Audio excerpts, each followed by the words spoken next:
আছি, মানে মেদিনীপুর থেকেই আমি ইয়ে করছি আর কি।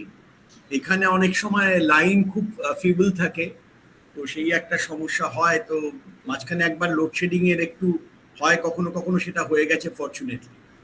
তো আচ্ছা, আশা করি আজকে সেরকম কোনো বিভ্রাট হবে না।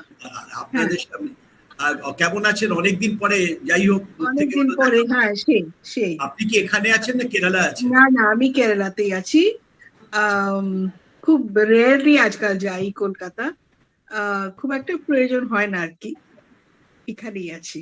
তোমরা বলো কেমন আছো? হ্যাঁ, কেরালাতে আমি এর্নাকুলামের মধ্যে ত্রিপুনিতুরা বলে ছোট একটা ব্যাকওয়াটার্স এর কাছে টাউন, তার মধ্যে থাকি। এই আর কি। আমরা আছি। হ্যাঁ, বলো। আমাদের চলছে, আর যা চলছে সব মিলিয়ে তো খবরই পাচ্ছেন যে হ্যাঁ, সেসব তো পাই, খবরটা রোজ শুনি। খারাপ চলছে আর কি জানি কখন এগুলো পাল্টাবে, নেক্সট ইয়ার আরো খারাপ হবে নাকি কি হবে কে জানি বাবা। আরে একজন রিসেন্টলি একটা ইউনিভার্সিটিতে, আপনি যেখানে আছেন ওই স্টেট থেকে IPS officer, he has joint, মানে যাকে অথরাইজ করা হয়েছে ভাইস চ্যান্সেলরের দায়িত্ব পালন করতে, IPS officer retired. IPS officer কোন ইউনিভার্সিটির ভাইস চ্যান্সেলর? ইউনিভার্সিটি নয়, হ্যাঁ, উনি IPS officer from Kerala, Aliah university. ও, আলিয়া ইউনিভার্সিটি, আরে বাপ রে বাপ।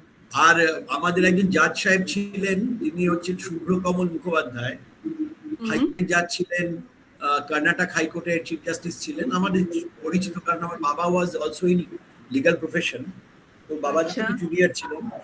তো ওকে অ্যাপয়েন্ট করা হয়েছে রবীন্দ্র ভারতী ইউনিভার্সিটি। আরে বাপ রে বাপ। একাডেমিক্স সব দেখে যাচ্ছি, আর কিছুদিন আছে, চালিয়ে গিয়ে কিছুদিন পরে তুমি গেলে। ছেড়ে দিলে, তুমি তো ছিলে ভাইস চ্যান্সেলর, তুমি ছেড়ে দিলে কেন? আমি ছিলাম, আমার টেনিওরটা শেষ হয়ে যাওয়ার পরে যেটা হয় আর কি, তারপরে থেকেই এই গন্ডগোলটা আরম্ভ হয়। তারপরে আমাকে একটা টেম্পোরারিলি এই মাস তিনেকের জন্য আবার সবাইকে দিচ্ছে, আমি ওটাতে আপত্তি করি, যার ফলে আমি আবার ডিপার্টমেন্টে চলে গেছি, and I am happy there. আমি গেছি খালি একা নয়, সব্যসাচীও গেছে, এরকম আরো দু একজন গেছে, আর ডিপার্টমেন্টে চলে গেছি। ডিপার্টমেন্টে গিয়ে এখন আবার ভালোই আছে ডিপার্টমেন্ট। সেই অ্যাডমিনিস্ট্রেশনটা মানে খুবই কমপ্লিকেটেড ব্যাপার। কি জানি, সবসময় থ্যাঙ্কলেস জব, তার থেকে আমার পড়াশোনাটা হবে না একদম।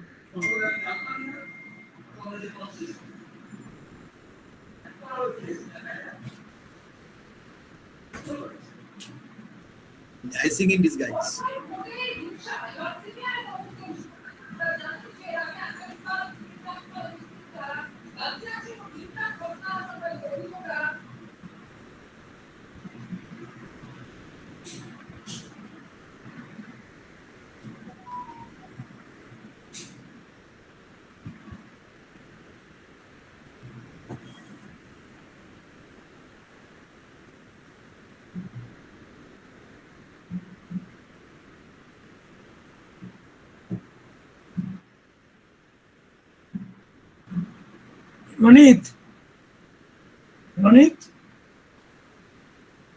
রনিত,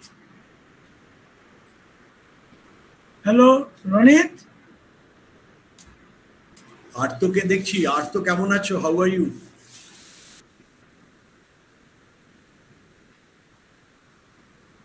রনিত, রনিত,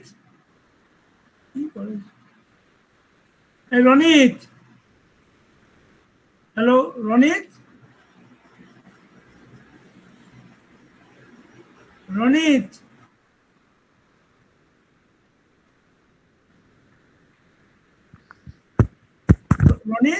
শিবাজিদা শুনতে পাচ্ছেন? হ্যালো, কেমন আছো আর্ত? অনেকদিন পর। ভালো আছি, আপনি কেমন আছেন? আমি তো চলছে ভাই। আজকাল তিতলি গেছিল কলেজে। হ্যাঁ, তিতলিকে তিতলিকে দেখা হয়েছিল, তো আপনার সম্পর্কেও জিজ্ঞেস করেছিলাম। আর অনেকদিন পরে আপনার সাথে দেখা হলো। আমি দেখেছিলাম ওই ওয়েবসাইটে ছিল পোস্টটা, সেই জন্য খুব আগ্রহ ছিল দেখার জন্য। ঠিক আছে, দেখো তোমার তো পিএইচডি হয়ে গেছে না? আর তো না, পিএইচডি এখন শেষ মুহূর্তে দাঁড়িয়ে আছে। এখনো হয়নি? না, 13 ইয়ার্স হয়ে গেল। সে কি গো? আসলে ওই আমার দুটো রিপোর্ট বোধহয় চলে এসছে বাইরে থেকে। একটা ইন্টারনাল জিগমে, আমাকে তো আপনি চেনেন বোধে। হ্যাঁ, উনি আসলে আমার ওই ইন্টারনাল এক্সামিনার। উনি কিছু কারেকশন, মানে ওই কতগুলো ওই টাইপ রাইটিং মিস্টেক কিছু আছে, আর কিছু সামান্য ওই ওয়ার্ড কিছু এইগুলো এই টাইপের কিছু কারেকশন দিয়েছিলেন করতে। তো সেগুলো আমি করে পাঠিয়ে দিয়েছি, ওইটা একটু ডিলে হচ্ছে। বাবা, তোমার তো অলমোস্ট 15-16 বছর হয়ে গেছে না? তুমি চাকরি 13 বছর হয়ে গেল। আর না, তোমার চাকরি কত বছর না, হলো? চাকরি তো 20+ চললো। তাহলে আর পিএইচডি হয় কি হবে, আর তো কিছু করতেও পারবে না। তুমি কি অ্যাসোসিয়েট হয়ে গেছো? আর তো হ্যাঁ, অ্যাসোসিয়েট তো আমার 2016 থেকে হয়ে গেছে। আচ্ছা আচ্ছা, ভালো। আর এখন ইউনিভার্সিটি গুলো ডাউনগ্রেডেড হবে, বুঝলে? হ্যাঁ হ্যাঁ হ্যাঁ। ইউনিভার্সিটি ডাউনগ্রেডেড হবে, কলেজগুলোকে এবার নতুন শিক্ষানীতিতে হবে আর কি। হ্যাঁ, সেই এখনো admission. No matter, I'll be speaking in English, so I think there will be no problem, and I can also break in Bengali if you like. No problem না, অ্যাকচুয়ালি। আমি এটা বলছি যে এই অপূর্ব বাবু শুরু করছেন না কেন জানি না। হ্যাঁ, শুরু করব। আপনার কথার জন্য হচ্ছে না। শুরু করছি। Good evening, dear friends.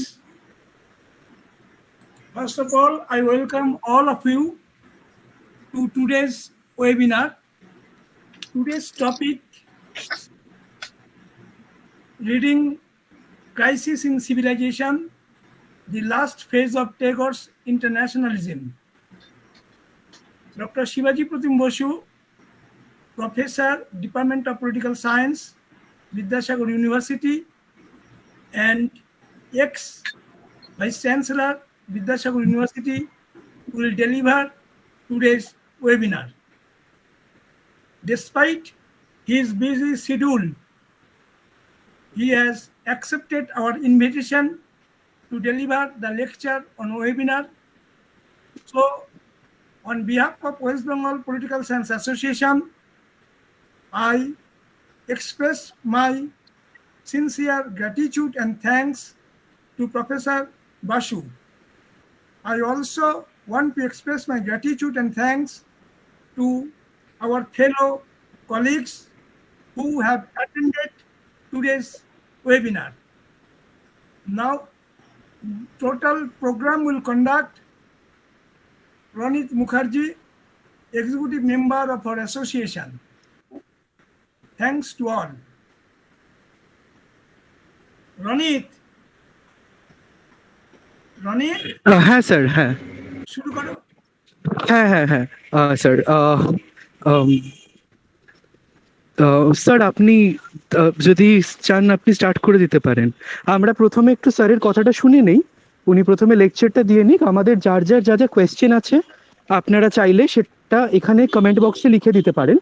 আমরা একদম স্যারের লেকচার শেষ হয়ে গেলে এক এক করে সেই কোয়েশ্চেন্সগুলোকে ধরে ধরে ডিসকাস করব। প্রথমে স্যার একটু আনইন্টারাপ্টেডলি ব্যাপারটা নিয়ে বলেন। ঠিক আছে স্যার, আপনি তাহলে যদি শুরু করেন। ঠিক আছে, অনেক ধন্যবাদ। Somewhere it is you are having, I am hearing an echo শোনা যাচ্ছে, কোথাও ইকো হচ্ছে। Am I audible? হ্যাঁ স্যার, যদি কেউ নিজেকে মিউট না করে থাকেন তাহলে স্যারের লেকচার চলাকালীন স্যার বাদে বাকি প্রত্যেকে কাইন্ডলি নিজেদেরকে মিউট করে নিন। আমি তাও একবার স্যার চেক করে নিচ্ছি, যদি কেউ আনমিউটেড থাকে আমি নিজে তাকে মিউট করে দিচ্ছি as admin. Thank you. On the very outset, I would like to thank Professor Apurbo Mohan Mukhopadhyay of West Bengal Political Science Association, who has kindly invited me to deliver something on my work, which on it's a subject on which I have worked. And you know the title. Through the title, you can understand the subject matter of today's lecture. আমি অপূর্ব বাবুকে ধন্যবাদ জানাচ্ছি, আরো যারা আছেন ধন্যবাদ তাদের জানাচ্ছি। একই সঙ্গে আমি আমার অনেক পুরনো কলিগদের দেখতে পাচ্ছি, অনেককে চিনি, অনেককে চিনি না। প্রায় দীর্ঘদিন পর, এবং আমাদের সবচেয়ে ভালো লাগছে যে প্রফেসর বনিতা আলিয়াস, যাকে আমি অত্যন্ত রেসপেক্ট করি, তিনিও এখানে সুদূর কেরালা থেকে। এখন অবশ্য সুদূর বলার কোনো কারণ নেই, সেই দূরকে করিলে নিকট বন্ধু, পরকে করিলে ভাই। তো সেই দিকটায় তো এখন ইন্টারনেট চলে এসছে, এবং করোনা কাল থেকে since the Times of days of corona, তো এইটা আমরা ধরে ফেলেছি। এটা অনেকদিন আগে একজন খুব বড় পলিটিক্যাল ফিলোসফার জর্জিও আগাম্বেন বলেছিলেন যে this things invented, some of the things invented in so-called new normal will be continued even when we'll be back to normalcy. তো সেটাই দেখা যাচ্ছে যে এই সমস্ত অনেকগুলি ডিভাইস আজকে রয়ে গেছে। এনিওয়ে, আমি আমার বিষয়ে চলে আসছি। আমি আমার যে লেকচার, সেই লেকচার আমি শুরু করব। তো I have prepared that in English আমি বলবো, এবং আমরা সেটা যদি মনে হয় আপনাদের কখনো, আমি বাইলিঙ্গুয়াল, অপূর্ববাবু আমি বাইলিঙ্গুয়াল হচ্ছি না। আমি প্রথমে I am presenting my lecture in English, but I will be only glad if, and I will also encourage questions if someone also puts these questions or raises this question in Bengali. আমি তার উত্তর দিতে কোনো অসুবিধা নেই, আমরা সবাই অনেকেই বাঙালি এখানে আছেন, সুতরাং সেটা দিতে কোনো অসুবিধা নেই। বাংলা ইংরেজি দুটো ভাষাই আমি বলতে পারি, হিন্দি যে একদম বলতে পারি না তা নয়, কিছু কিছু বলতে পারি। এনিওয়ে, আমি let me begin. So as you have already, it has been circulated that the title of my topic is Reading Crisis in Civilization. It's the name of a very small pamphlet. It was written just 3-4 months before. Actually, he delivered a lecture in Shantiniketan called Shobhotar Shankar, that in his last birthday, and practically he delivered this lecture on the first of Boishak, Poila Boishak of 1348, that is 1941, and later that was translated as Crisis in Civilization. So we'll be reading Crisis in Civilization, and which I consider as the last phase of Tagore's internationalism. But before that, I would like to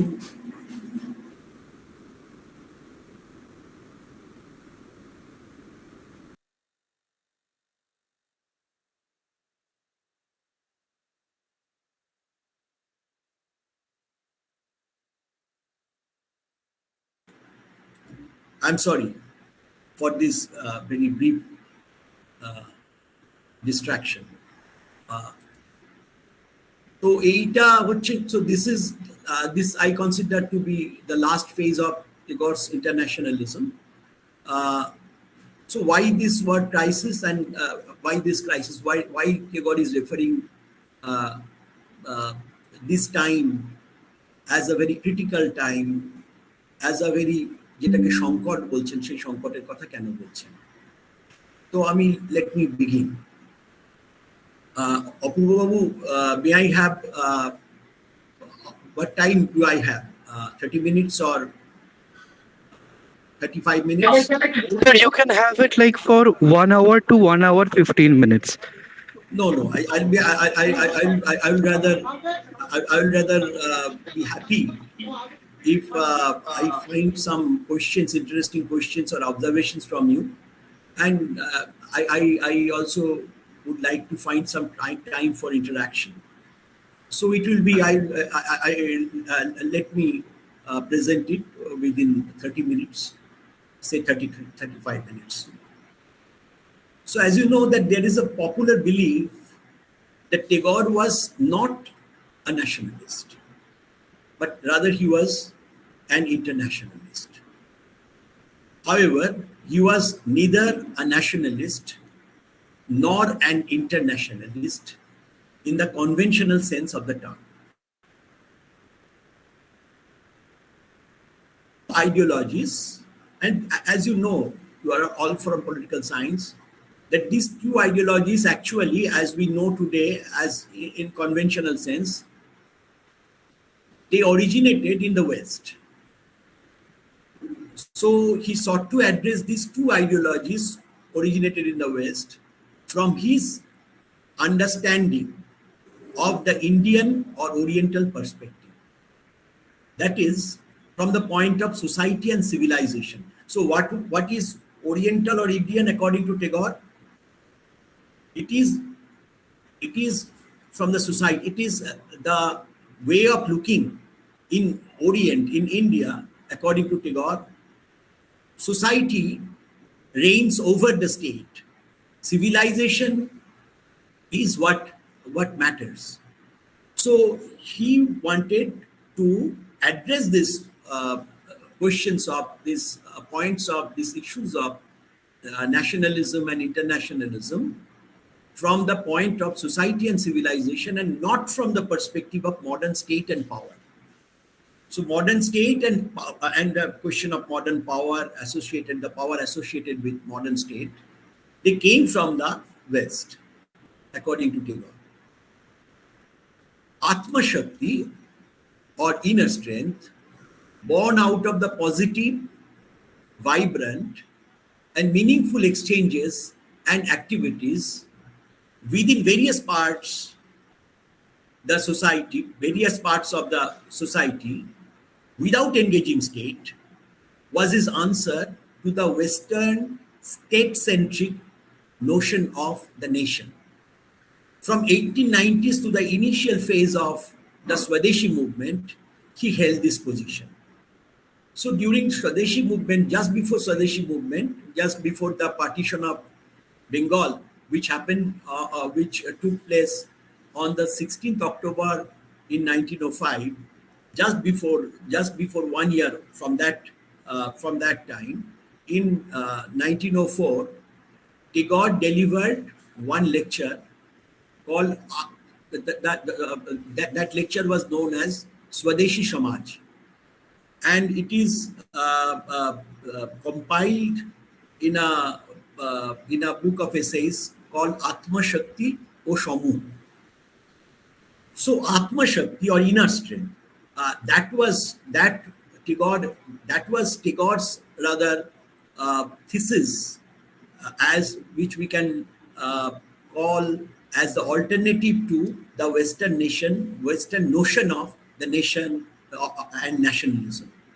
What is Atma Shakti? Atma Shakti is actually the societal strength.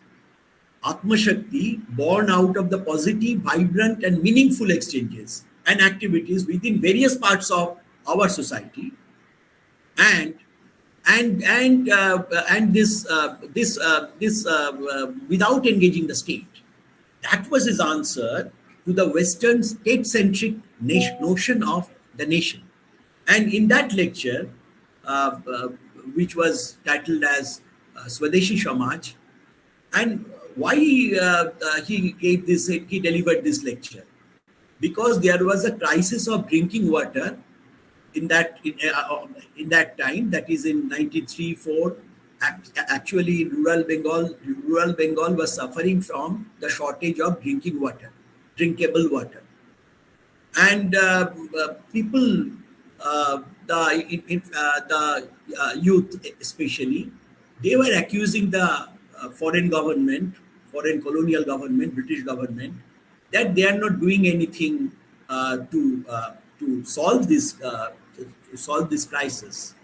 So at that point, Tagore delivered this lecture called Swadeshi Samaj, in which he said, why should we depend at all? We are out to we are opting, we are struggling we are fighting for achieving Swaraj. How can we achieve Swaraj by depending on the foreign powers, foreign state? So we should create our own autonomy, societal autonomy. So that is what he called as Atma Shakti. This Atma Shakti is based on the positive, vibrant and meaningful exchanges and activities. He also referred to that we have to organize some melas, some fairs, country fairs, where we can exchange our ideas, we can exchange our goods, and also there he also put forward a constitution of the Swadeshi Samaj. So that was his answer for the. That was a time when, India was absolutely bubbling with the spirit of nationalism, especially Bengali nationalism. But from 19,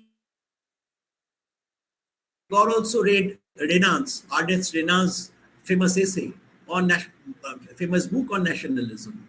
He accepted that we should there should be we should also become a nation. But he thought that actually nation is associated with the concept of state, with the concept of modern Western state. But in India, in the Orient, society holds this, the primacy. So society is more important than the state. Yet, as we all know, Tagore also had a brief but very fervent stint with the Swadeshi movement in its initial phase, which broke out during the partition of Bengal in 1905. In fact, through his immortal songs, poems, and spirited essays, he was so influential in the newly awakened Bengali nationalism that in a letter, the poet Ezra Pound at that time was an admirer of Tagore, and he also took a prominent role when Tagore read out his Gitanjali poems in the London Circle, where then Rothenstein and those meetings were attended by Rothenstein, even Yeats. So these people, they supported Tagore's nomination as for the Nobel Prize. So Ezra Pound, in a letter, the poet Ezra Pound wrote that Tagore has sung Bengal into a nation. So Tagore through his patriotic songs, even today, whenever any nationalist kind of programs are being organized in Bengal, you will find so many nationalist songs like O Amar Desher Mati and Jitomai Chare Charu, etc., etc. So all these songs, most of these songs of Swadesh Parjay, there is one phase called Swadesh in Gito Bithan. So most of these songs were composed during this time. And Ezra Pound mentioned that Tagore has sung Bengal into a nation, unquote. But he gradually drifted away from the movement, the Swadeshi movement, although he still strongly opposed the partition and emphasized the spirit of dignity like before. After some time, after 7-8 months from, especially from the middle of 1906 and 7, after some incidents took place, and riotous incidents took place here and there, he began to drift away from the movement, but still he emphasized the spirit of dignity, and but he also began to stress on the point of unity. Before that, he was, he never spoke about a conflicting situation between the Western civilization and Eastern civilization. From 1890s, what we find, and when he also founded the Brahmacharya Ashram in Shantiniketan in 1901, at that time he was we can call him an inward-looking Orientalist. So from that shell, From that shell of pure Orientalism, as if he was coming out, and he began to stress on the point of unity between the East and the West. In this period, he gradually tilted towards a new notion of Mahabharata, not the epic Mahabharata, Mahabharata, the Great India, which literally meant the Great India, constituted not only by Aryans or Hindus and the Aboriginal or non-Aryans, but also by an array of outsiders like the Shakars, the Hunas, the Pathans, and the Mughals. Hethay Arjo, Hetha Onarjo, Hethay Dravid Chin, Shok Hundal, Mughal Pathan, Ek Dehe Holo Lim. So that was his idea of Ikhato Kobita as a very immortal poem called Bharat Tirtha.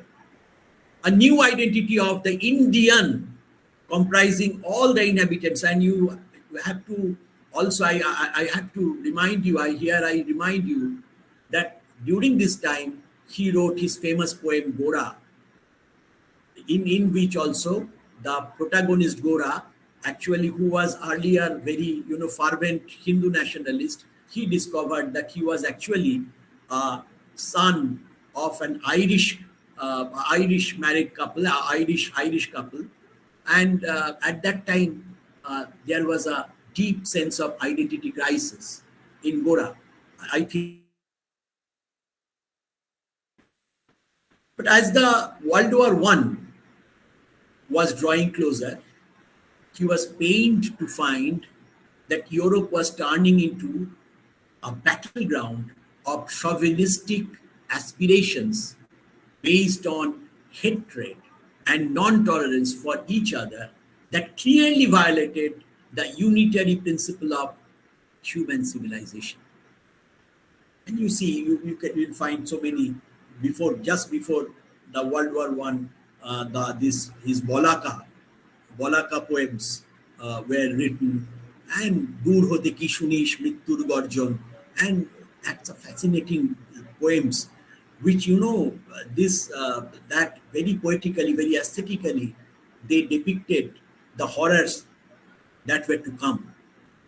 So before the launching of First World War, he was writing those poems, and he received the Nobel Prize for literature just a year before, in 1913, as you know, before the war, and was generally regarded as a sage-like poet, a champion of eternal peace, because of his, they always considered Tagore to be a very statesman-like, a very, very sagacious, very sage-like poet who always stands for, peace, harmony, and human integration. And armed with such a new stature, Tagore launched a crusade against the theory and practice of nationalism, that is, nationalism born out of the West, especially during his lecture tour in Japan and America in 1916. So in the middle of the World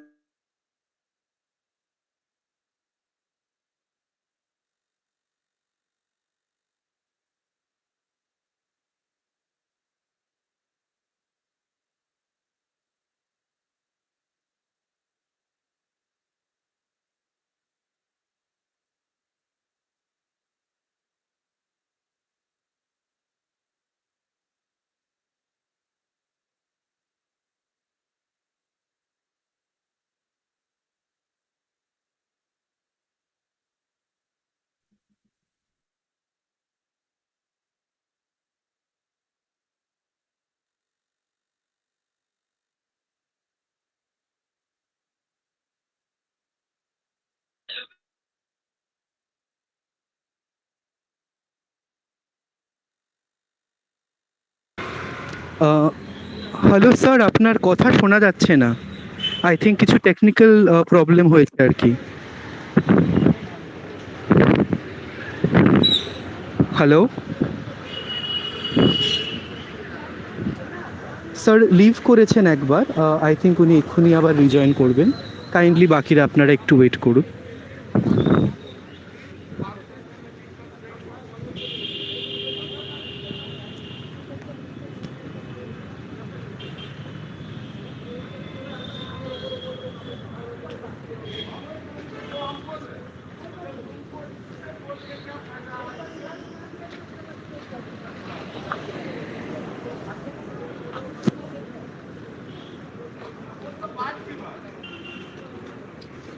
না না, আপনারা leave করবেন না, অসিয়া বলে একজন লিখছেন দেখলাম, একটু ওয়েট করুন। আই থিঙ্ক স্যার প্রথমেই এটা বলে রাখলেন যে একটু টেকনিক্যাল ফল্ট হতে পারে, কারণ উনি রয়েছেন সেই মেদিনীপুর। এই তো স্যার আবার এসে গেছেন। হ্যাঁ স্যার, আপনি মিউট করে রয়েছেন, কাইন্ডলি যদি আপনি একটু আনমিউট। এই তো sir, thank you sir. I'm sorry. Can you tell me where I left? There was some distraction. Up to which point you have where I ended? Sir, you were saying something about that he was celebrated as a sage poet, and then the conversation got disrupted.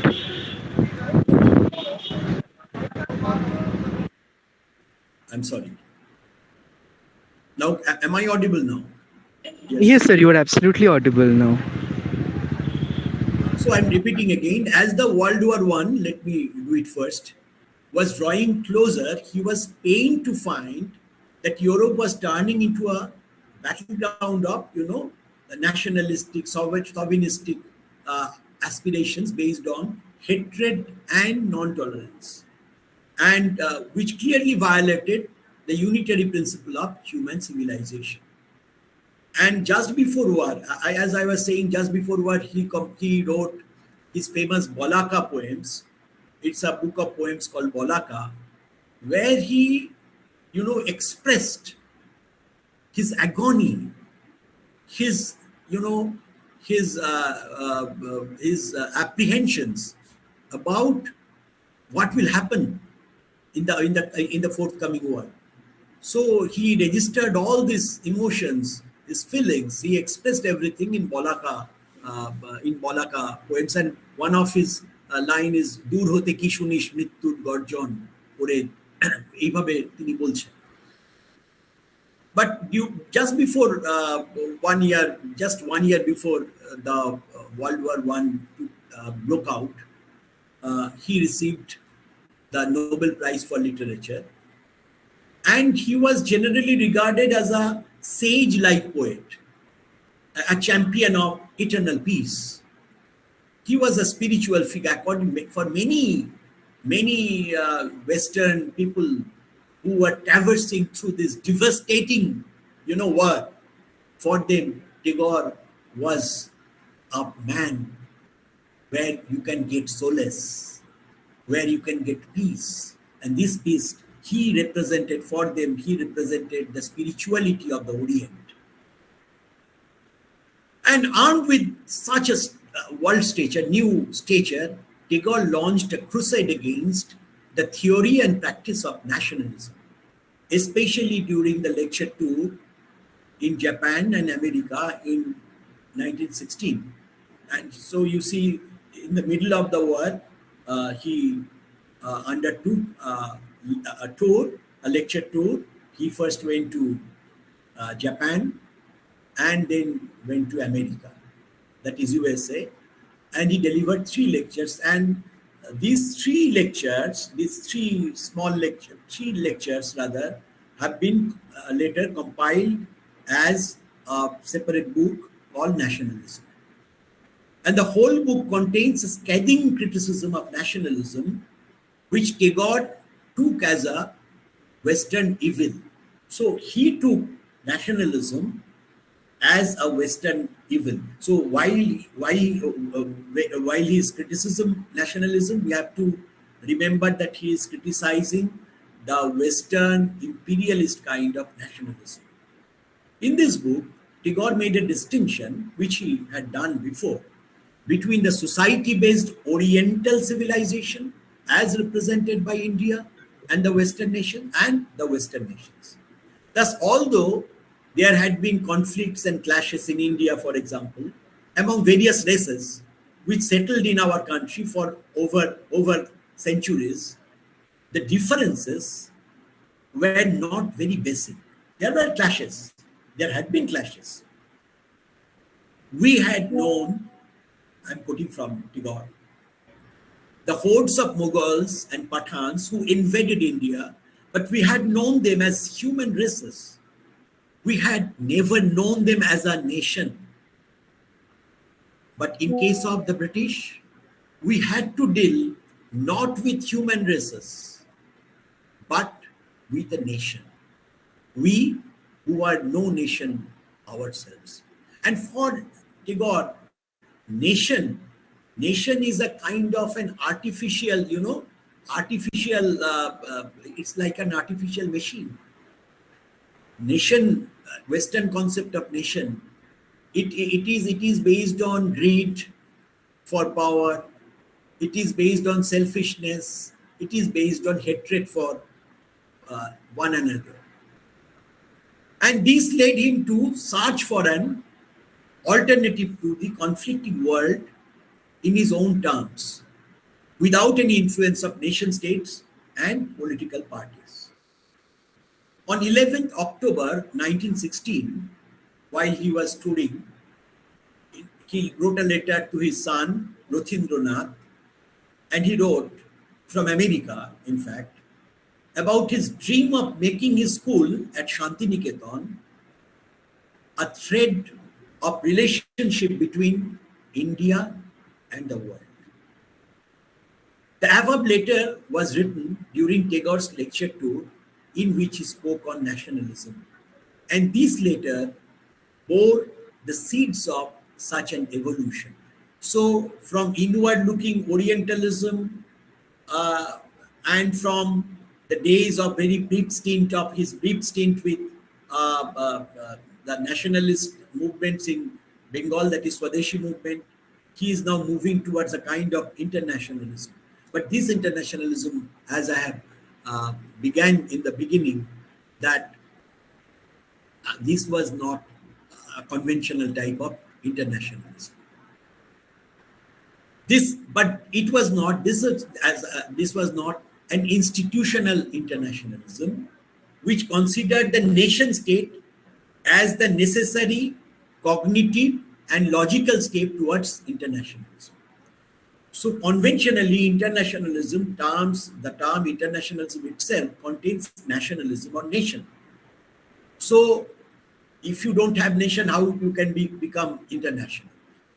So Tagore's internationalism was not affiliated to such kind of institutional kind of international. He was not affiliated to such an institutional kind of internationalism. Like his concept of Atma Shakti, his concept of internationalism too, since the above period, had rather bypassed the question of nation state. However, this is not to suggest, I'm not suggesting, that he had undermined the importance of national independence. But he, unlike Gandhi was his although 8 years junior, but they were very good friends. Unlike Gandhi, he did not, Gandhi prioritized, okay, I'll be an internationalist, I should be an internationalist, but first let us gain our national independence. So unlike Gandhi, he did not prioritize his preferences. Rather, we can argue that in Tagore's political philosophy, state and power in the conventional sense did not matter much as society or justice did. And it must be reminded that Tagore seldom used the word justice or nyaya in his writings, in Bengali at least. Rather, he frequently used the word dharma, in most of the cases not as religion, which meant principle, justice, morality, inner nature, etc. That referred to dharma is not religion according, not which holds something, which holds something. From the root word dhri comes the word dharma. Dharma, according to Tagore, is not religion. It is not merely religion. It stands for justice. Nyaya Dharma. Dharma also is nature, inner nature of a person or a thing. For example, in Bengali we say Joler Dharma, Padarther Dharma. We does not, by that we do not mean that it's a religion of water or or an object. So, therefore, notwithstanding the question of national freedom, his internationalism could transcend national boundaries and move towards the ideal of cultural, civilizational exchanges based on dharma, that is, principle, based on some positive humanistic principles or dharma. The world beyond. So what he was striving for? What was his internationalism, if we call it?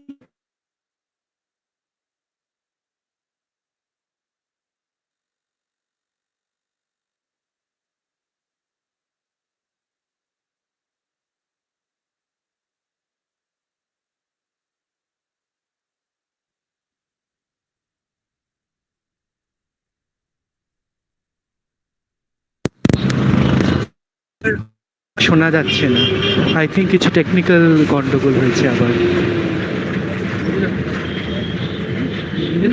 Hello sir, আছেন? মহাভারত। হ্যাঁ হ্যাঁ, এবার শোনা যাচ্ছে sir, মাঝখানে শোনা যাচ্ছিল না একটুখানি, এই মিনিট দুয়েক মতো আর কি। The problem I am facing, I see that here connection is not very, it's rather feeble. So একটু অসুবিধা হচ্ছে। কোনখান থেকে শোনা যাচ্ছিল না যদি বলেন, আমি আবার সেটা রিপিট করতে পারি। আমি বোর করছি না তো আপনাদের? না না স্যার, আপনি হয়তো দেখে থাকবেন কনস্ট্যান্ট 85-90 জন টানা শুনছে, মানে বেরিয়ে যাওয়া ঢোকা ধরলে সেটা প্রায় 120-30-এর কাছাকাছি যাবে।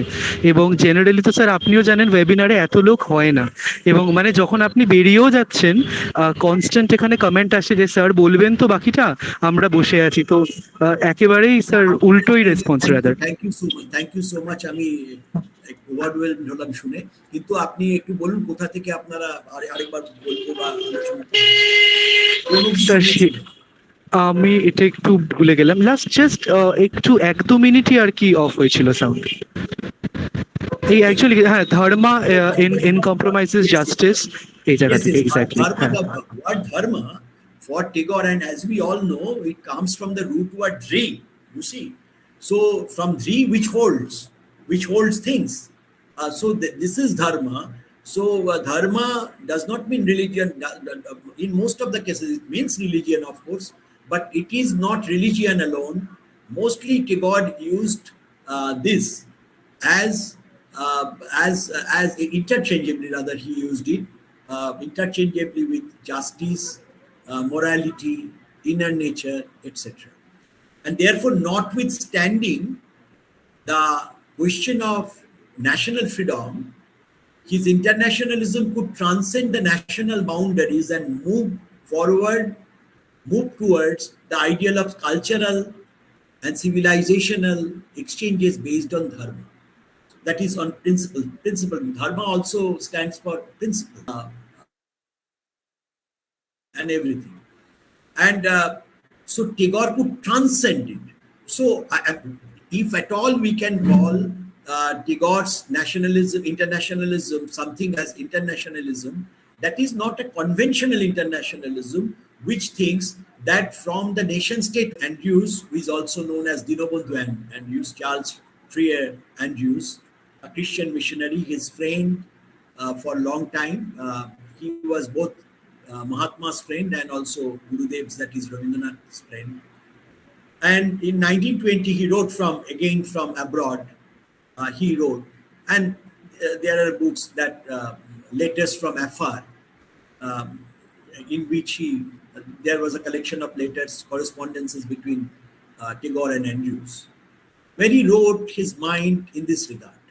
We are talking about Shantiniketan, and how you will find why I am calling this a utopia.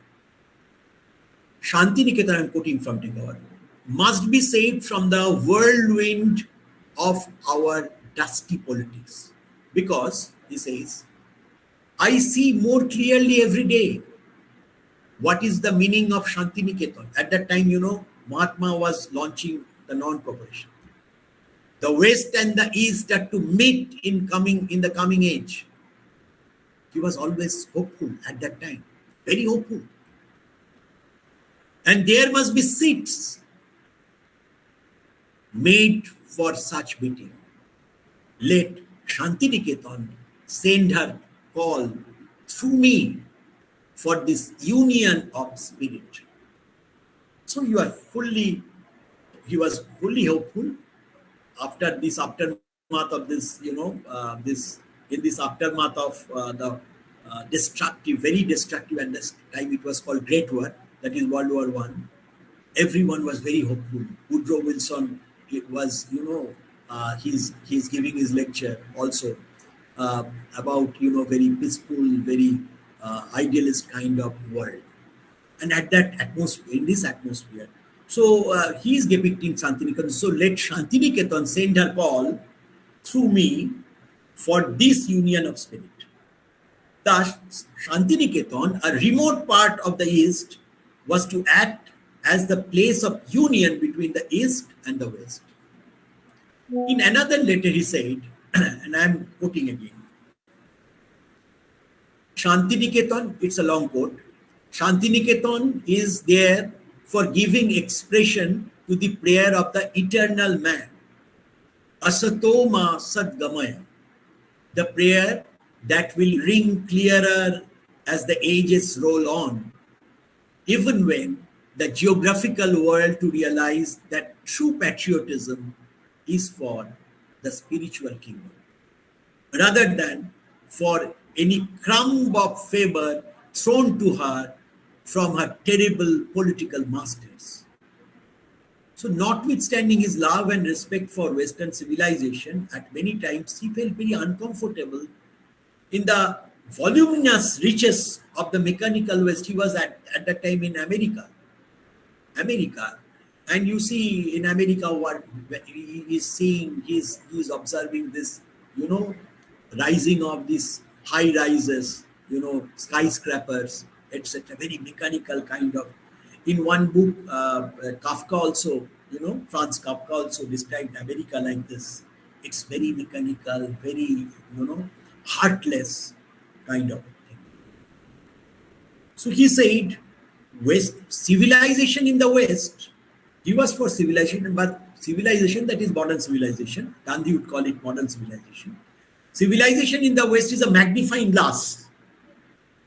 Its buildings, business amusements are exaggerations. And he said, when he saw first, the erection of Eiffel Tower, Tour d'Eiffel in Paris, he said, it is like a mark of exclamation. And when I see this, these days, the high rise in called Kolkata or Calcutta, I don't know, 42 something, a 64-story building, it also seems like a great exclamation, mark of exclamation in the sky of Kolkata. You see, anyway, so I am quoting again. And he is, in the same letter, he is writing very significant words and very beautiful too, very beautifully composed. Yesterday, and he was in America at that time, some Shantiniketan photographs came by chance into my hands. I say to myself, oh, this is our Shantiniketan. It is ours because it has not been manufactured by machine. This Sahara, that is the desert Sahara, is mightily big, but my mind turns its back upon it and sinks. So this world is actually the Sahara, or the world that is absolutely lifeless desert, that may be mightily big, but my mind, Tagore's mind, turns its back upon it and sinks. And here he is quoting from a famous poem of W.B. Yeats, The Isle of Innisfree. and he's let me also quote. This is actually Yeats's, lines, and Tagore is writing to Dinobandhu Andrews, that is C.F. Andrews. I will arise and go now, and go to Innisfree, and make a small cabin built there of clay and wattles made. 9 bean rows, ROWS, rows will I have there, a hive for the honey bee, and live in the bee loud glade, unquote, from Yeats. And then Tagore is writing, in the modern age, so actually this industry is like utopia, it does not exist. In the modern age, with all the facilities of communication, the access to the industry has become most difficult. Central Africa opens its secret to the inquisitive man, and also the North and South Pole. But the road to industry is eternal mystery. Yet I belong to that isle of industry.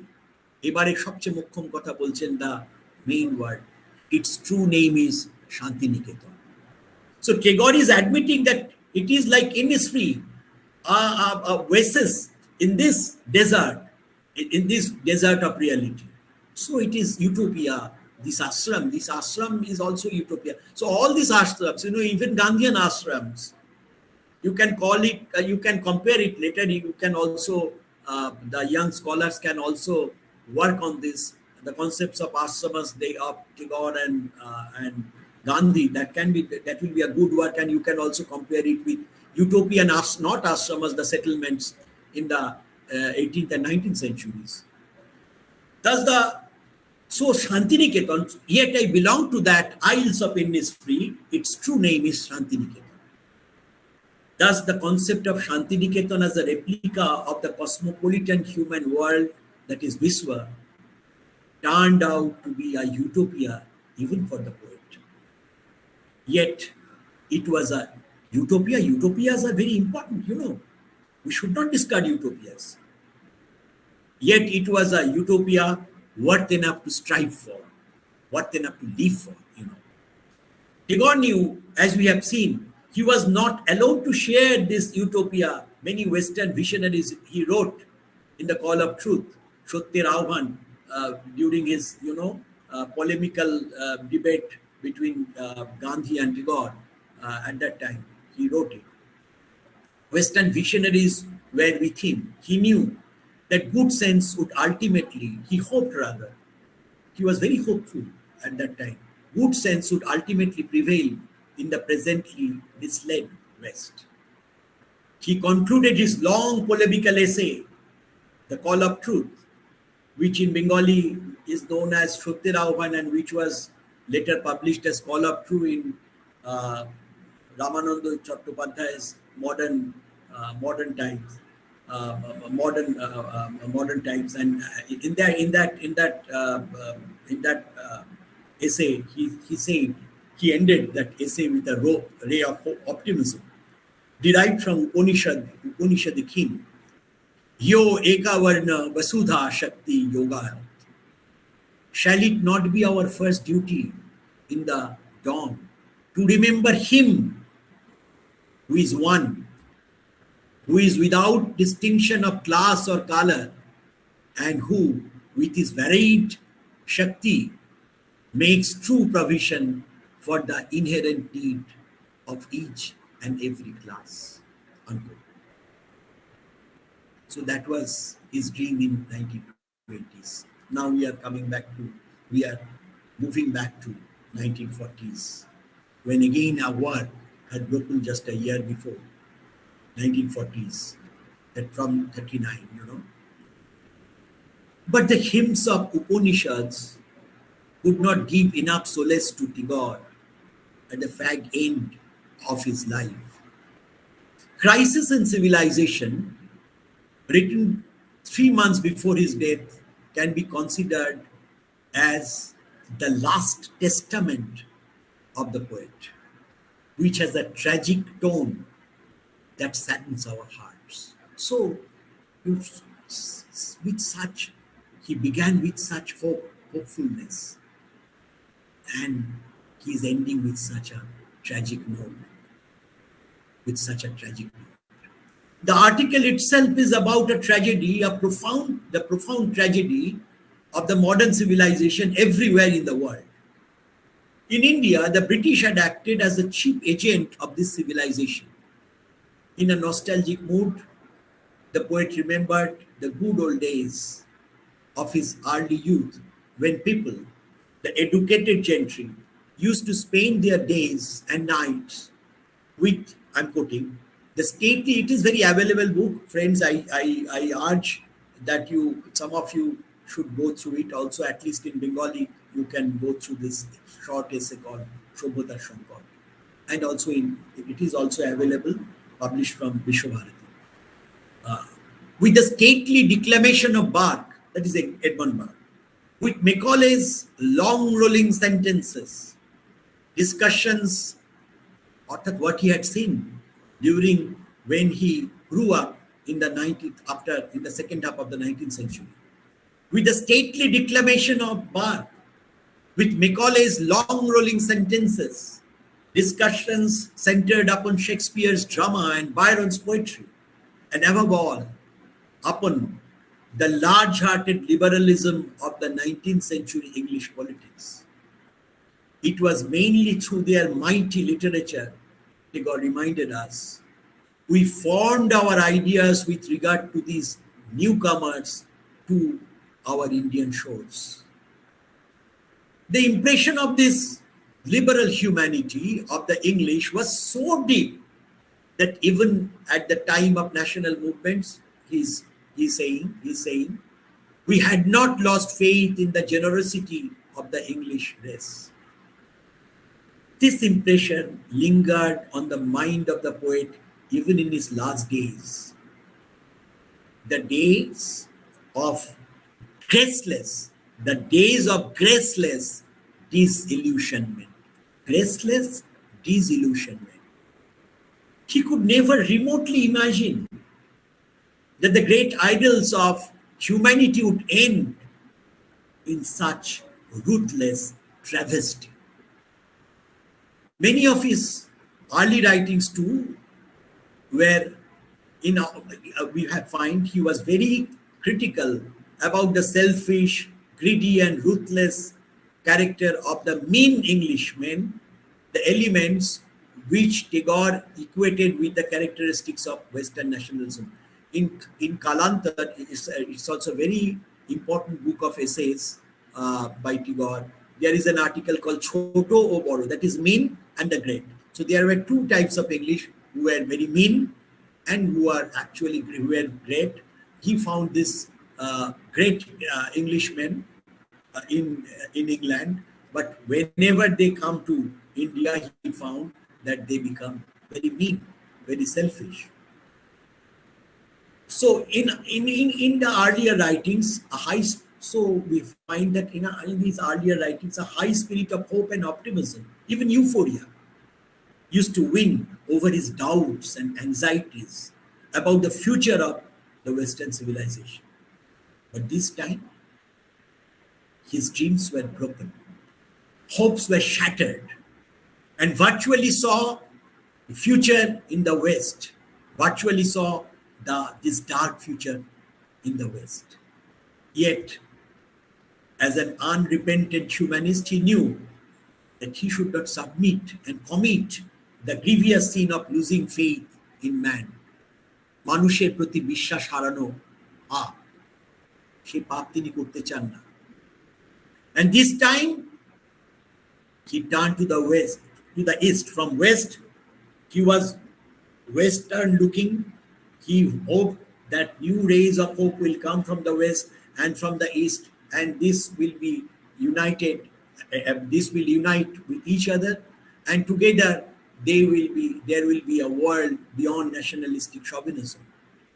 But now he's turning to the east, including the USSR, hoping that a new dawn of humanity would come from the east where the sun rises. With this hope, this short essay or lecture ended.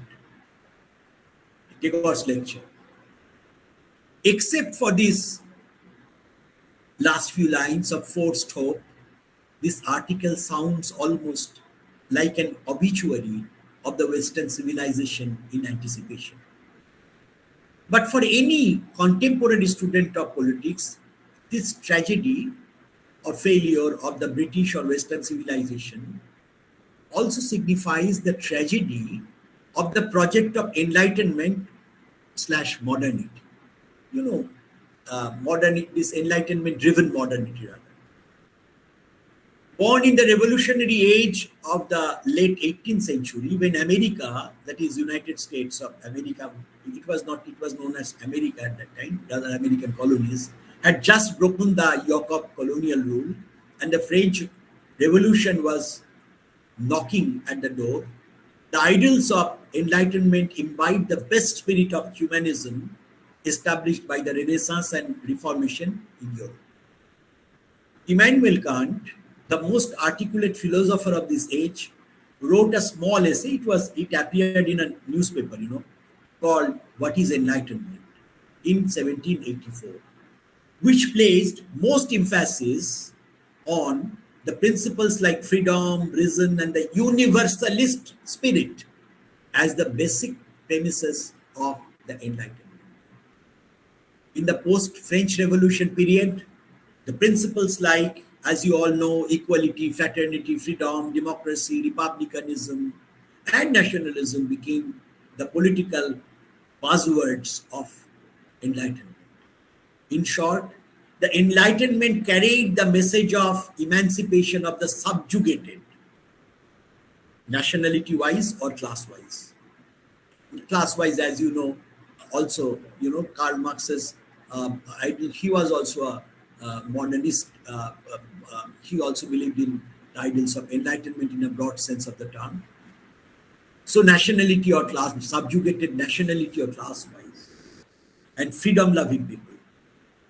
But interwoven with this universalist spirit of freedom and rational scientific knowledge was the universality or the universal urge of a much less lofty, I'm quoting from someone, I'll name him, much less lofty, much more mundane, palpably material, and singularly invidious force, namely capital.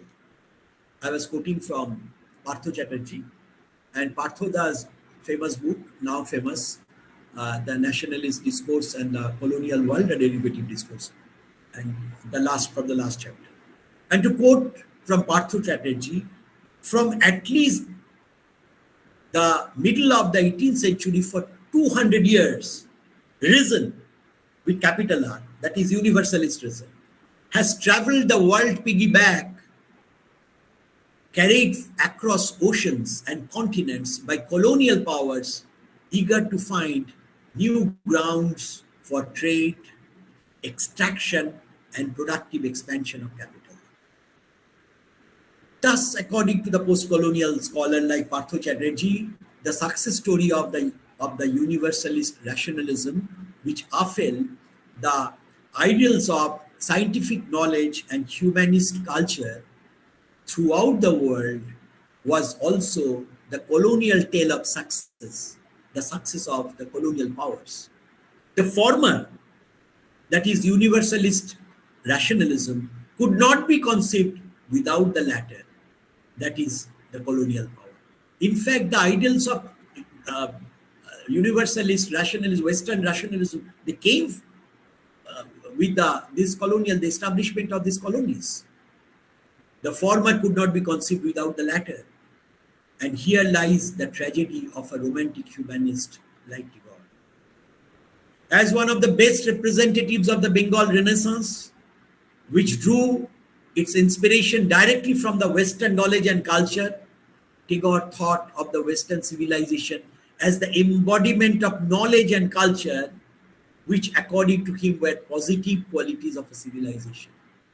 But he at the same time sought to overlook or underestimate its nasty side, that is the ugly face of power. The power which in connivance with the latest knowledge, both scientific and cultural, is now set to globalize its dominance, especially in this post-colonial, post-Cold War world. But it is not only a case of an old romantic's regrets and disillusions, nor it is a question of a criticism from the post-colonial, postmodern camp. Even a profound sympathizer of the Enlightenment modernity project of the recent times, that is Jürgen Habermas, he also sounds very feeble and hesitant in his attempt. He has given one lecture called the project of modernity. In his attempt to defend the noble goals of the Enlightenment in today's world, when he argues, and I quote, "Should we try to hold on to the intentions of Enlightenment, feeble as they may be, or should we declare the entire project of modernity a lost case?" Tagore too, in the devastating early 1940s, could not abandon these intentions, the emancipatory humanist objectives, but he surely declared the future of the West as the bearer of Enlightenment to be a lost case. But again, the disciples of Edward Said would perhaps point out that Tagore's notion of modernity cannot be fully equated with the Western modernity, as he received and developed this notion as a colonial subject in a world of high reduced to establish an autonomous space of the Oriental or Indian modernity, which simultaneously accepted and rejected many principles of both Western modernity and Indian traditions, and juxtaposed them as a special form of modernity, which although privileged Western knowledge, but also bore a sense of pride for the ancient Indian cultural splendor that itself, according to Said, was a partial construction of the Western Orientalists. Partho Chatterjee calls this modernity as our modernity. He has given one lecture called Our Modernity, first in Bengali, Amader Adhunikota, in memory of his student Sigyan Haldar, our friend. So our modernity, that is modernity with a difference. The ambivalent nature of this modernity produced a kind of tension, a kind of dilemma, even a kind of criticality in the minds and actions of its leading recipients, and Tagore was one of them. Thus, when he lost faith in the ability of the West to bear further the flag of universal humanity, the unfinished task of the Enlightenment, he longed for a new beginning of human emancipation led by the West, by the East. Whether such hope was another euphoric utopia, whether the universalistic notion of rational knowledge can be possible without the universalist power, remains a matter of debate. But at this point, I am tempted to refer to a brilliant little essay by Professor Ranobi Shomadar, which sees the whole issue from a different perspective. Shomadar, as you know, a critic of the prevalent cultural studies of nationalism, observes two recurrent strains of dissolution and farewell in Tagore's Last Testament, that is the Crisis in Civilization, and distinguishes between the nationalist and the anti-colonial thinking. While, I'm quoting, nationalist thinking addresses nationalist constituencies, anti-colonial thinking has no targeted audience. It is self-critical, that is to say, critical of nationalism. The Crisis in Civilization, Shomadar argues, belongs to this tradition of anti-colonial thinking, which, after making strong criticism about the universal, does not relapse into nationalism, but projects another universal. And I'm quoting, and he's quoting from, he's writing also from something from Tagore also. Mythical, utopian, shorn of historical evils, accommodating, dialogic, sympathetic.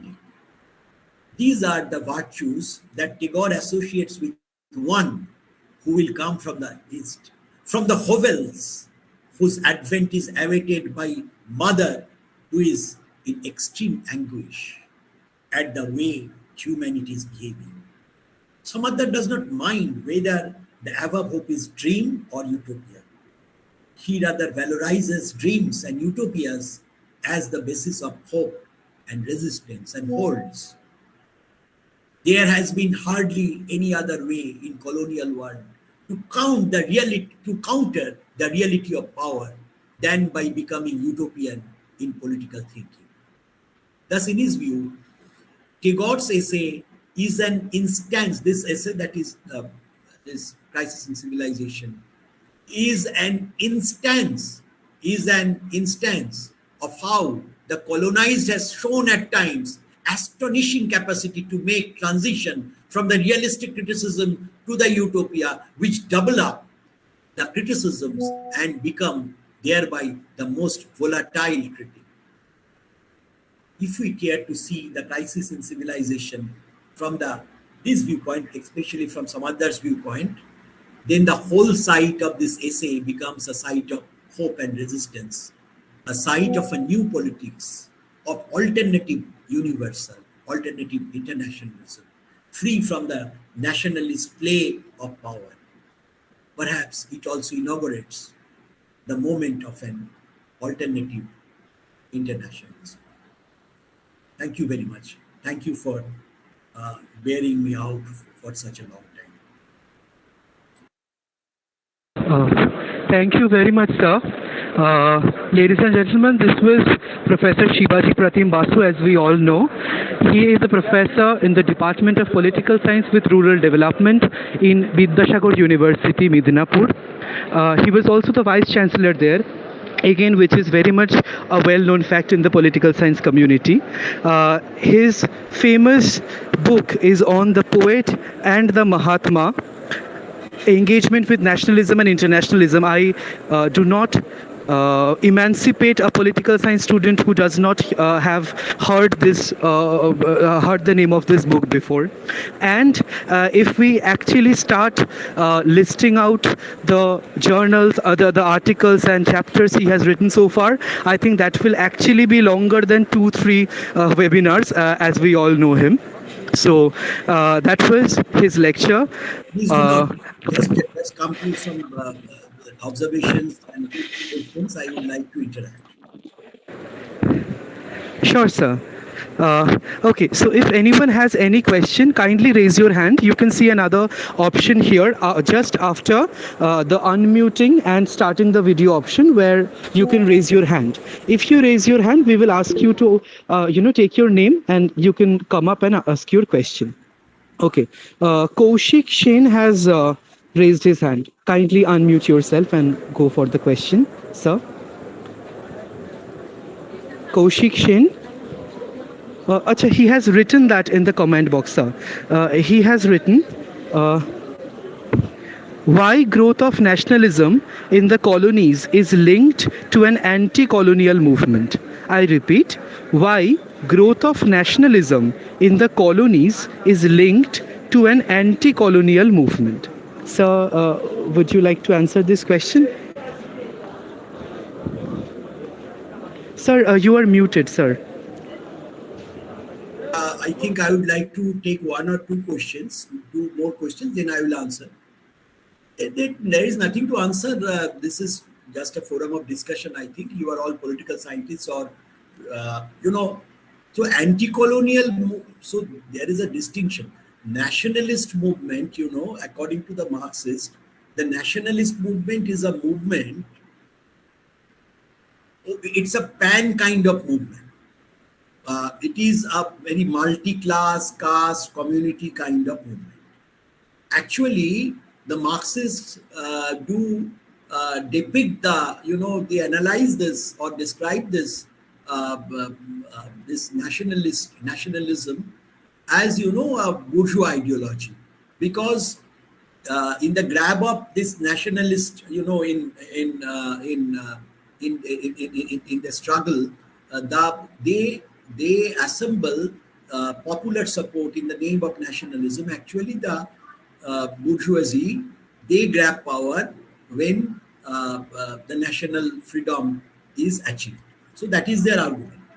So we can go through various essays in subaltern studies, and where but the anti-colonial movement, that is a more broad kind of movement, where everyone, even the farmers or the very small holders of lands and who are cultivators, who are fighting both the colonial master, their colonial master, and their local zamindars. So the nationalist leaders, they will not, they want a united front. They will not rather encourage such an infighting between the classes at the time of nationalist struggle. But otherwise, but these struggles are there. So these struggles we cannot call these struggles the struggle of the Santals or the Pikes or the peasant movements. These movements are actually nationalist movements. So the anti-colonial movement is a broader term than nationalism. So that is why nationalism and although nationalist movement is there, we can describe them as nationalists, but actually they are fighting for both national freedom and for the goal of establishment of an egalitarian society. After achieving this, they combine both the political and the social goals. So there is this distinction between. So this is the distinction between nationalist movement, nationalist struggle, and the anti-colonial struggle. Thank you, sir. Okay, there is a name I can't really read it. That is I missed it. I saw Bonita Di's comment. Bonita ma'am has congratulated, and she said that she was very much influenced. She has made a remark on that. Thank you so much, Bonita Di. Thank you. You are generous as ever. Thank you. Yes. And our student, I think Pronota has also put some question. Pronota Di has put a question. There was another gentleman whose name is, I think, Artha Trana or something like that. He also raised his hand, though he has taken down his hand. Sir, do you have any question? Can we theoretically differentiate between Tagore's cosmopolitanism? Yes, the difference is Pronota, because for Tagore, I think some echo is there.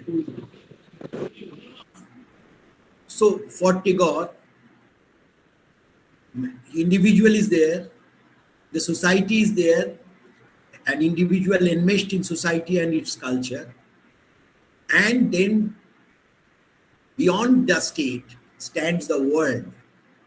So তুমি আছো, তুমি এবং বিশ্ব, আমি বিস্ময়ে তাই জাগে আমার প্রাণ, আকাশ ভরা সূর্য তারা যেখানে থাকে. So this is something, this is not that you have to traverse through state, nation, United Nations, all this, no. So this is something cosmopolitanism. Cosmopolitan is not only cosmopolitanism, this is a kind of, new existential kind of feeling that you are one with the world. So the word, this very word, Vishwa Bharati.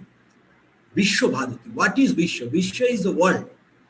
And Bharati stands for Saraswati, the goddess of learning. And also it stands for Bharat.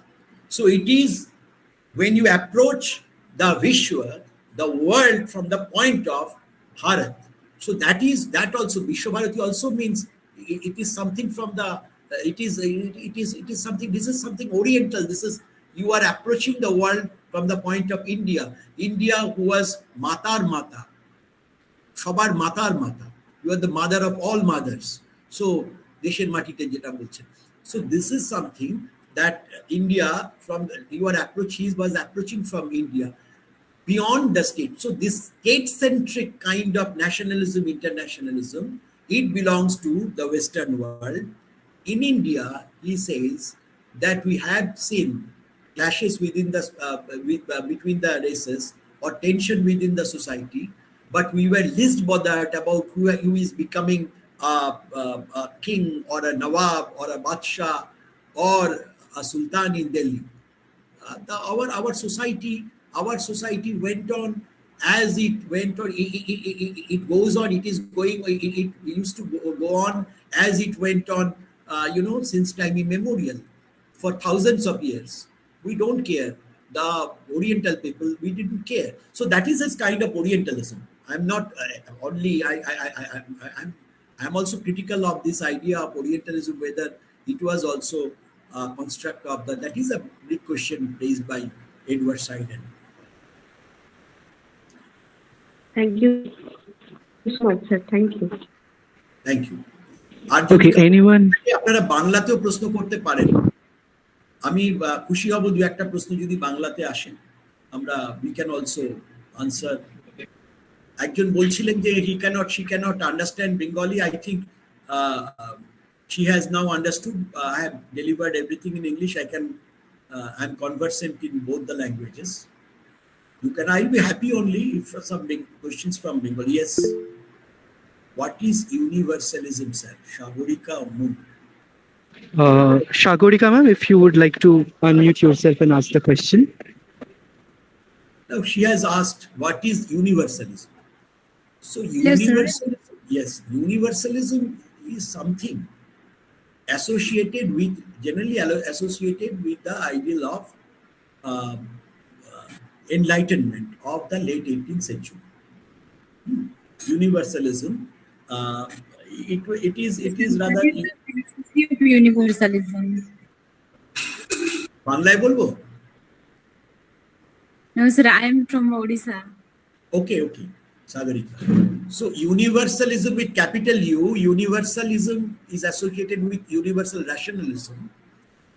So according to Kant, there are two kinds of reason. Reason with capital R and reason with small r. So with our individual reasons, the way we want to paint our bedroom, or in our bedroom the dresses that we should wear or not, that is our private reason, that is our private realm, that is in which there is also reason in which in this realm we decide that in dinner we will take whether we will take a veg or non-veg item, etc. But there is also capital R, reason with capital R. When we are driving a car through the door, through a road, public road, then we must follow the traffic rules.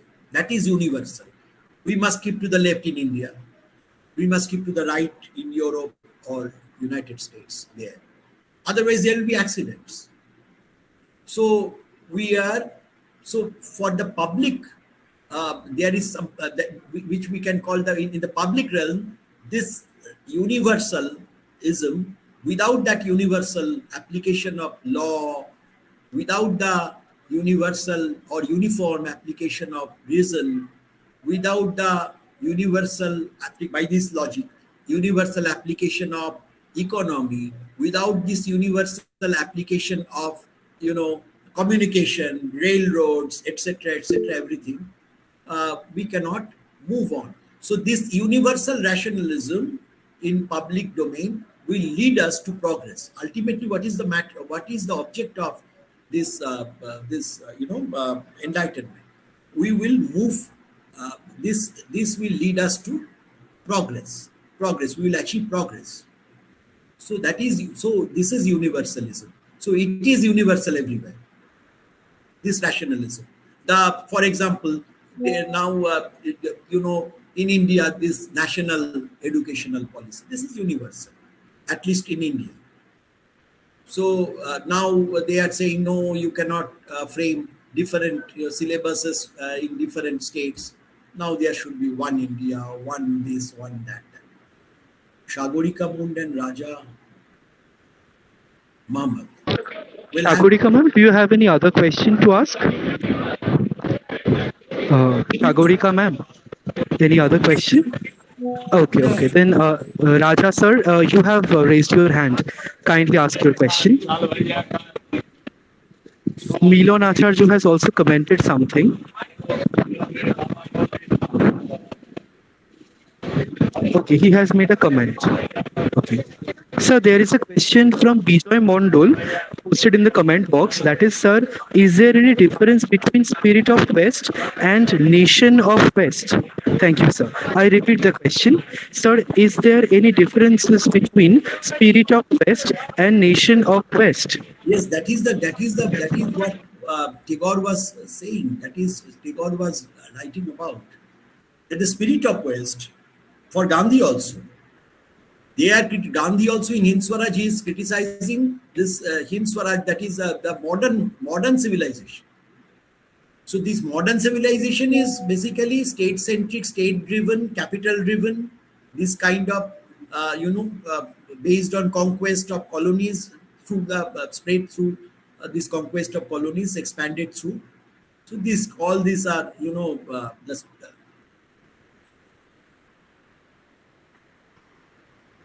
Sir, two other questions are yes. in the comment.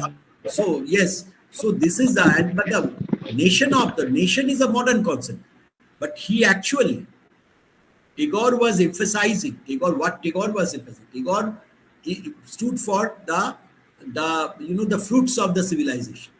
For example, this is also universal. India has invented zero. Without zero you cannot move an inch in mathematics. But can we call it, this is our, in modern days, yes, there will be copyright, you cannot use this without, but it was universal. So civilization had, had grown many fruits of civilization, many scientific, cultural, philosophical, etc. So that was welcome.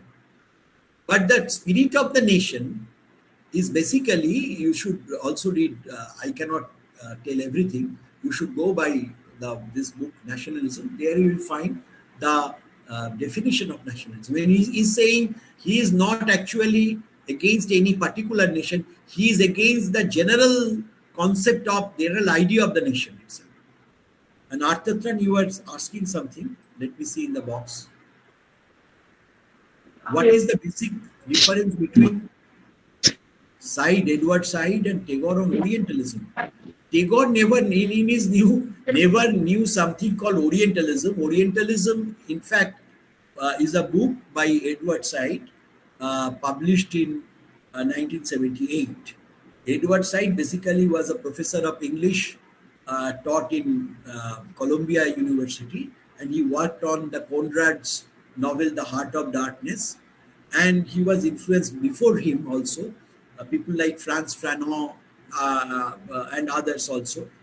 They wrote on this type, that is Orientalism. So we have this distinction between Orient and the Occident. So that distinction is itself is according to Said, is a ploy of the West, that they want to they want to differentiate between these two, Orient and Occident.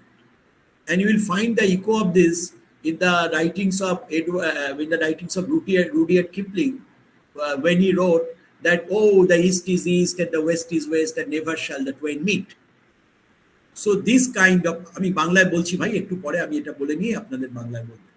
So never shall the twain meet, Rudyard Kipling wrote. So this Orient, according to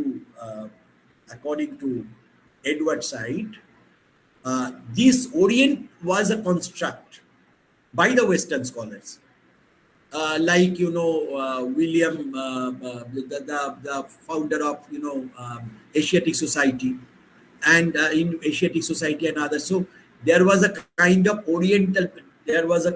construct called Orientalism, in which the Oriental people, they are basically they are akin to culture and aesthetics. They are not masculine, they are like feminine. They possess feminine characteristics, and Western people, they were masculine. They they they they are scientific, and we are merely cultural. So this kind of distinctions between Orient and the Occident itself, according to Edward Said, was an imperialist ploy, an imperialist construct. So, but it was very, at that time, in 19th century, 18th century, it was very influential in the minds of almost all the nationalist writers, from Bankim Chandra, Rabindranath, and most of them. But they did not know that it was an Orientalism. So they died long ago, before Edward Said or Frantz Fanon wrote these books like Black Men, White Masks, or a book like Orientalism. Anyway, you get your answer, Arthur?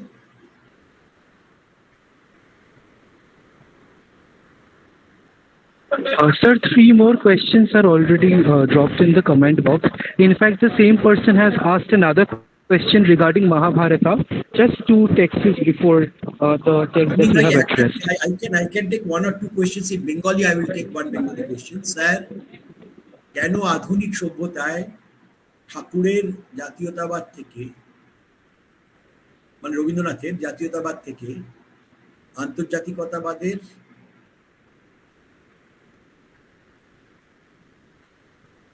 সংকটের পার্থক্য? আমি ভাই ঠিক বুঝতে পারলাম না, আধুনিক সভ্যতায় রবীন্দ্রনাথের জাতীয়তাবাদ থেকে। আমি কোশ্চেনটা I could not actually follow. তিনি যদি কাইন্ডলি একটু নিজেকে আনমিউট করে কোয়েশ্চেনটাকে এক্সপ্লেন করেন, কোয়েশ্চেনটা একটু কনফিউজিং ভাবে লেখা। আর কারোর যদি কোয়েশ্চেন থাকে, স্যার ওয়াজ ইনসিস্টিং, কারোর যদি বাংলায় প্রশ্ন থাকে, যদি কাইন্ডলি নিজেকে আনমিউট করে আপনাদের প্রশ্ন রাখেন। হ্যাঁ, রাধা বলে একজন হাত তুলেছেন, আপনি নিজেকে, রাধা মণ্ডল, আপনি নিজেকে আনমিউট করে প্রশ্ন করতে পারেন।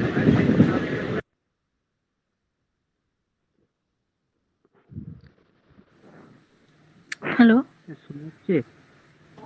হ্যাঁ বলুন ম্যাম। স্যার, আমি একটা বিষয় জানতে চাইছি। আমার প্রশ্ন নেই, আমি একটা বিষয় জানতে চাইছি। হ্যালো স্যার, আপনাকে শোনা যাচ্ছে না স্যার। হ্যাঁ স্যার, এবার ঠিক আছে। আমি একটু কেটে গেছিলাম ভাই আমাদের এখানে। হ্যাঁ, তাড়াতাড়ি বলুন, তাহলে আমি 1-2 আনসার দিই, তারপরে আজকের মতো শেষ করি। পরে যদি কিছু আনসার হয় আপনারা আমাকে পাঠিয়ে দেবেন, আমার হোয়াটসঅ্যাপ নাম্বার এর কাছে আছে, অপূর্ববাবুর কাছে আছে। স্যার, আমি একটা বিষয় জানতে চাইছি। রাধা, তুমি তো আমার কাছে এখানে প্রশ্ন করো না, তুমি তো আমার কাছে ব্যক্তিগতভাবে প্রশ্ন করতে পারো। Okay sir, thank you. আর কেউ? বিজয় কিছু একটা বলছিল, বিজয় মণ্ডল, আমার প্রাক্তন ছাত্র, জানি না বেরিয়ে গেছে কিনা। স্যার, যিনি বাংলায় কোয়েশ্চেনটা করেছেন উনি একটু এক্সপ্লেন করতে চাইছেন, আই থিঙ্ক উনি নিজেকে আনমিউট করেছেন। বলো ভাই, কে বলছো? ইসমাইল, তুমি বলছিলে কিছু? স্যার, আপনার কাছে যে তোমার কথা স্পষ্ট শোনা যাচ্ছে না ইসমাইল, শোনা যাচ্ছে না, যান্ত্রিক ত্রুটির জন্য হয়তো। তাহলে তুমি তোমার প্রশ্নটা লিখে পরে পাঠিয়ে দিও, ওরা আমাকে কমিউনিকেট করবে। তোমার লেখা দেখে আমি কিছু বুঝতে পারি না, মানে একটু কনফিউজিং লেখা, একটু পরিষ্কার করে লেখা। ঠিক আছে। আর যদি কেউ প্রশ্ন করেন, নাহলে আমি তাহলে, যদি আপনাদের অর্গানাইজারদের কোনো প্রশ্ন থাকে বা কিছু, তাহলে বলুন, নাহলে আমি এবার তাহলে আপনাদের কাছ থেকে বিদায় নেব। আর কারোর কাছে কোনো প্রশ্ন রয়েছে? আর্ততান কিছু বলছো? শিবাজি দা, actually, Yes. thank you very much for such a brilliant and insightful talk. আসলে আমার একটা জাস্ট ক্লারিফিকেশন, আপনি যেটা টেগোরের যেটা মহাভারত বললেন, তো সেই টেগোরের মহাভারতে আপনি একটা বলছেন যে that was just like a melting pot. তো আমার একটা জাস্ট এখানে একটা ক্লারিফিকেশন, তো এই টেগোরের যে মহাভারত সেটা এখন প্রেজেন্ট রেজিম তার সে যে ডিমান্ড করছে নিউ ইন্ডিয়া, পার্টিকুলারলি বিজেপি রেজিমতে যেটা আমরা নিউ ইন্ডিয়া দেখতে পাচ্ছি বিশেষ করে গত 9 বছরের মধ্যে। তো এই নিউ ইন্ডিয়ার সাথে মহাভারত, টেগোরের যে মহাভারত, এইটাকে আপনি কিভাবে দেখতে চাইছেন? আর যেটা মেল্টিং পট, আপনি যেটা টেগোরের মেল্টিং পট কথা বলছেন যে মহাভারতের মেল্টিং পট, সেই মেল্টিং পটটা কোন অর্থে আপনি ব্যবহার করছেন? মেল্টিং পট আমরা যেরকম জানি যে আমেরিকাকে আমরা মেল্টিং পট বলি, যে সেখানে একটা বিষয় হচ্ছে তাদের আই আন্ডারস্টুড। আমি প্রথম একটু বলে নিই। একটা হচ্ছে Mahabharata is not epic Mahabharata, is না, আমি এপিক কথা বলি, গ্রেটার ইন্ডিয়া, যেটা greater India, great India, right? Great. This is great. There is a poem called Bharat Tirtho. You can read also, although you are not. You should read one poem called Bharat Tirtho. There he says, "Ei Bharoter Mohamanober Sagorotire." সবাই আসছে। This is a great sea of humanity.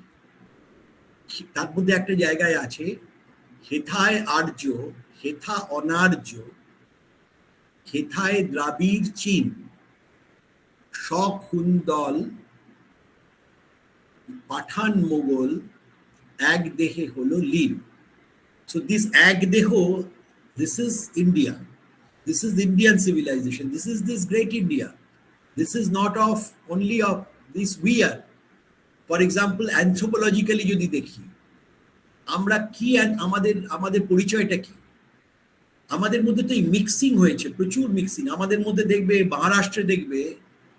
মহারাষ্ট্রে প্রচুর লোকের চোখ হচ্ছে একটু cats I টাইপের, কটা চোখ যাকে বলে, তিলকের চোখ। বাইরে ইন্ডিয়ান যে চোখ সেটা কালো হয়, আইরিসটা কালো। ওখানকার বাইরে অনেকের দেখবে, কাপুরদের দেখবে, রাজ কাপুর, এদের চোখটা নীল। এটা বোঝাই যাচ্ছে যে মিক্সিং অফ ব্লাড হয়েছে, নানা রকম হয়েছে। যদি একদম এইসব আইডিয়ালিস্ট কথা থেকে যদি আমরা একদম ডিএনএ টেস্টের দিকে যাই, আমরা কি আসলে বলতে পারবো না। তো এই এত কিছু রেসেস এসছে, melting pot in this sense. আর তুমি যেটা বলছো এটা একটু পলিটিক্যাল কোয়েশ্চেন। আমি জানি না এখানে ওয়েস্ট বেঙ্গল পলিটিক্যাল সায়েন্স অ্যাসোসিয়েশনে ডিরেক্টলি পলিটিক্যাল কোয়েশ্চেন, কারণ এখানে অনেক পলিটিক্যাল অ্যাফিলিয়েশনের লোক থাকতে পারে। সেইটা Lakshman Roy, thank you so much. তো এখানে আমি বলতে পারবো না, আমি জানি না এটা বলা উচিত কিনা। দিস ইজ আ প্ল্যাটফর্ম, যদি অন্য কোথাও লেখা হয় আমি বলবো। তবে যদি এক কথায় বলো যে the kind of India, the present political regime in central India, central government they have in mind, তার সঙ্গে রবীন্দ্রনাথের যে আইডিয়া অফ ইন্ডিয়া, তার সঙ্গে তো অনেক ডিফারেন্স আছে, এটুকুই বলা যায়। জয় জগন্নাথ, জয় জগন্নাথ, জয় জগন্নাথ। এটুকুই খালি বলবো। আর কারোর যদি কোনো প্রশ্ন থাকে আমরা আমি পলিটিক্সের এখানে পলিটিক্যাল পার্টির কোনো প্রশ্ন করা উচিত নয়, বা আমার কি পলিটিক্যাল অভিমত সেগুলোও জানা উচিত নয়। এটা পলিটিক্যাল সায়েন্স অ্যাসোসিয়েশন, এখানে সবাই মিলে আছে, এখানে আমরা এইটুকু মাথায় রাখতে হবে। অবশ্যই স্যার, কারোর যদি কোনো প্রশ্ন থাকে, আমরা একদম অন্তিম লগ্নে এসে পৌঁছেছি। এবারে সংখ্যা, যদি কারোর কোনো প্রশ্ন থাকে তাহলে একটু বলবেন, যদি কারোর প্রশ্ন না থাকে তাহলে আমরা এবার আস্তে আস্তে, স্যারও যেরকম বলছিলেন আর কি, কেউ প্রশ্ন ফর্মুলেট করে উঠতে না পারেন তাহলে তারা আমাদেরকে লিখিতভাবে জানাতে পারেন আমাদের ওয়েবসাইটে বা সেক্রেটারি স্যারকে। আমরা স্যারের কাছে যথাযথভাবে সেই প্রশ্ন পৌঁছে দেব এবং চেষ্টা করব যথাশীঘ্র সম্ভব স্যারের থেকে তার উত্তর দিয়ে নেওয়ার। বা যদি পরবর্তীকালে স্যার আমাদের আবদারে আবার আমাদের কিছুটা সময় কখনো দিতে পারেন, তখন আবার আমরা এই বিষয়ে আলোচনা করে নিতে পারবো। আজকে আর যদি কারোর কোনো প্রশ্ন থাকে একটু আর 2-3 মিনিটের মধ্যে জিজ্ঞেস করুন, তা না হলে আমরা এবার আস্তে আস্তে আজকের অনুষ্ঠান শেষের দিকে নিয়ে যাব।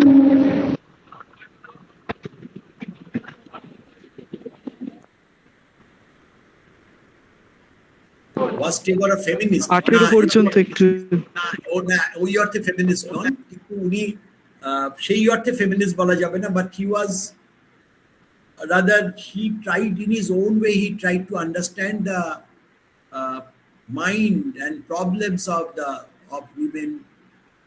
তার কাছে একদম ফেমিনিস্ট বলতে যেটা বোঝায় সেই ফেমিনিস্ট তিনি ছিলেন না। তিনি ওইটা ছিলেন, মনে করতেন ওই যেখানে আছে যে একই সঙ্গে মানে স্ত্রী এবং পুরুষ তাদের আলাদা আলাদা ভূমিকা আছে, কিন্তু তারা ইকুয়াল পার্টনার, সেটাতে তিনি তার মনে করতেন। আমরা যদি চিত্রাঙ্গদার শেষ এগুলো মনে করি, যে আমি চিত্রাঙ্গদা, যেখানে অর্জুনকে বলছেন Chitrangada Rajendra Nandini, he was saying Chitrangada was the princess of Manipur, and he was a boyish kind of, tomboy kind of girl who came across Arjuna while he was traveling through Manipur, and he fell in love with Arjuna, but Arjuna thought he was a boy. Then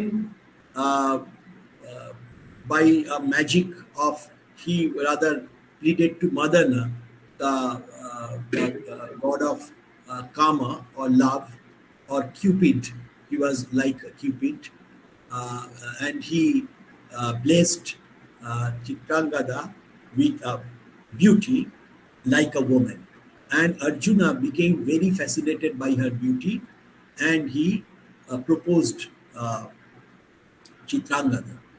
Then Chitrangada realized that Arjuna is actually not in love with Chitrangada the person, or only he is falling for her beauty, which is not her beauty.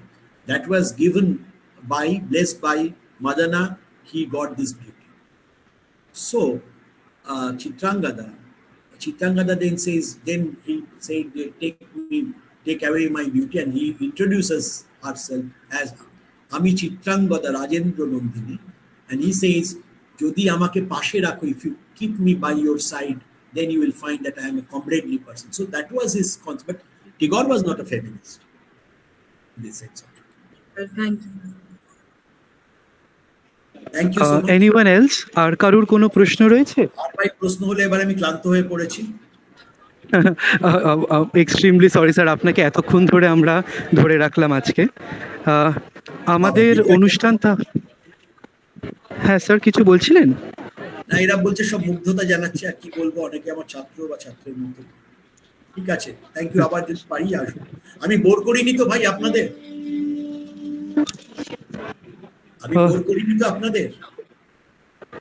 Sir বোর্ডের তো প্রশ্নই উঠছে না, আমরা তো already বিভিন্ন জায়গা থেকে আরো ভালো কমেন্ট পাচ্ছি। আমি প্রথমত দুঃখিত, আমি একটু বাইরে ছিলাম বলে এতক্ষণ মুখ দেখাতে পারিনি, চেষ্টা করেছি মুখ না দেখিয়ে যতটা যা সামলানো যায়। স্যার আপনি মিউটেড, স্যার আপনি মিউট হয়ে রয়েছেন। মুখ তো দেখানোর মতোই সুন্দর মুখ, অসুবিধা নেই। অনেক প্রণাম নেবেন স্যার, আমরা অনেক জুনিয়র।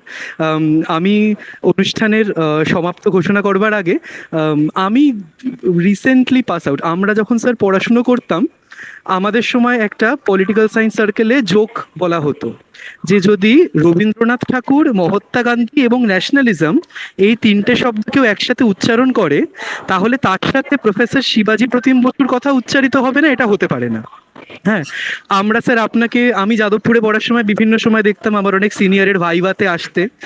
একবার ওপিএম স্যারের এক স্কলারের ভাইভাতে আপনি এসেছিলেন এবং আপনি যাচ্ছিলেন, ওপিএম স্যার আমাদের দেখে বলেছিলেন যে যদি রবীন্দ্রনাথের ন্যাশনালিজম নিয়ে রবীন্দ্রনাথের থেকেও কেউ বেশি জানে তাহলে তিনি হবেন শিবাজি স্যার। তো অবশেষে আমরা, মানে আজকে আপনি একটি অনুষ্ঠানে বললেন যেখানে আমি প্রায় মার্জনা করবেন, আমি অধম, আমি হোস্টের ভূমিকা আজকে পালন করছি।